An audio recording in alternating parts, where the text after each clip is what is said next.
Hi friends, happy morning. பாருங்கள் friends, நான் இன்றைக்கி வெந்தய முளைக்கட்டின குழம்பு செய்கிறேன். அது இந்த வெயிலுக்கு ரொம்பவே நல்லது. இது என்ன சுகருக்கு, ப்ரெஷருக்கு எல்லாத்துக்குமே நம்ம வெந்தயம் சேர்க்கணும். சேம் டைம் வெய்ய காலத்தில் கொஞ்சம் வெந்தயத்தை அதிகமாக சேர்த்துக்கலாம். அந்த வெந்தயம் போட்டு இன்றைக்கி நான் ஒரு குழம்பு செய்கிறேன். வாங்க ஃப்ரெண்ட்ஸ், அதுக்கு என்னெல்லாம் தேவைன்னு பார்த்துக்கலாம்.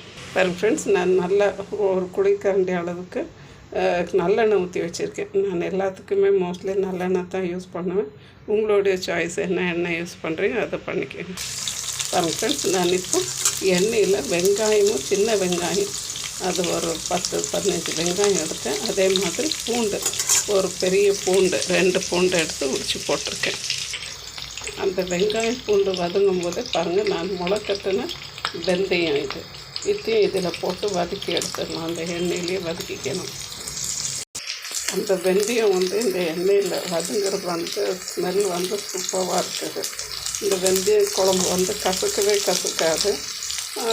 லைட்டாக கசந்தா நீங்கள் கொஞ்சம் அந்த வெல்லம், ஒரு துண்டு வெல்லம் போட்டிங்கன்னாக்கா அது குழம்பும் டேஸ்ட்டு கூடுதலாக காட்டும். சேம் டைம் கசப்பும் இருக்காது. பாருங்கள் ஃப்ரெண்ட்ஸ், நான் கட் பண்ணி வச்சுருக்கேன் கத்திரிக்காவை இதோடு சேர்த்து வதக்கிக்கிறேன். அடுத்து ஒரு தக்காளி கட் பண்ணி வச்சுருக்கேன், அதையும் இதோடு சேர்த்து வதக்கி எடுத்துக்கிறேன். எல்லாமே எண்ணெயில் வதங்கட்டும். பாருங்கள் ஃப்ரெண்ட்ஸ், இப்போ இதில் கொஞ்சம் உப்பு போட்டு வதக்கியிருக்கேன். இப்போ நான் ஒரு 1/2 ஸ்பூன் மஞ்சள்தூள் போட்டுக்கிறேன். அடுத்து குழம்பு மிளகாத்தூள், பெருங்காயமும் சேர்த்து அரைச்சிருக்கேன். இந்த குழம்பு மிளகாத்தூளில் அதை சேர்த்துடணும். எல்லாத்தையும் கொஞ்சம் நல்லா இந்த எண்ணெயிலே வதக்கி கொடுத்துக்கலாம். பாருங்கள் ஃப்ரெண்ட்ஸ், நம்மளுடைய மசாலா எல்லாமே இந்த எண்ணெயில் நல்லா வதங்கிடுச்சு. இப்போ நான் சின்னதாக ஒரு எலுமிச்சங்காய் அளவுக்கு புளி கரைச்சி வச்சுருக்கேன். அதை இதில் போட்டுருவேன். பாருங்கள் ஃப்ரெண்ட்ஸ், நம்மளுடைய முளைக்கட்டின வெந்தய குழம்பு அருமையாக ரெடி ஆகிட்டு வந்துடுச்சு.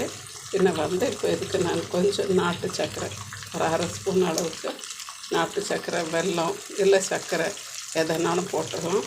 இப்போ நல்லெண்ணெய் விட்டு கடுகு கருவேப்பிலை போட்டு ஒரு தாளிப்பு கொடுத்துடலாம்.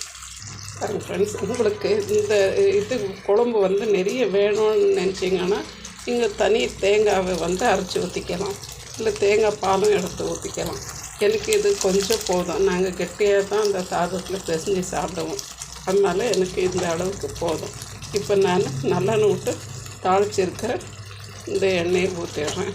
கடுகு, உளுத்தம்பருப்பு, கருவேப்பிலை, ஒரு காஞ்ச மிளகாய் போட்டு தாளிச்சிட்டேன். இவ்வளோ தான் நம்ம முளைக்கட்டின வெந்தய குழம்பு. எல்லோரும் சாப்பிட்டு பாருங்கள், என்ஜாய் பண்ணுங்கள், ஹாப்பியாக இருங்க, ஹெல்த்தியாக இருங்க. ப்ளீஸ் ஷேர் பண்ண மறக்காதீங்க. ஷேர் பண்ணுங்கள், சப்ஸ்கிரைப் பண்ணுங்கள். தேங்க்யூ ஃபார் வாட்சிங் ஃப்ரெண்ட்ஸ்.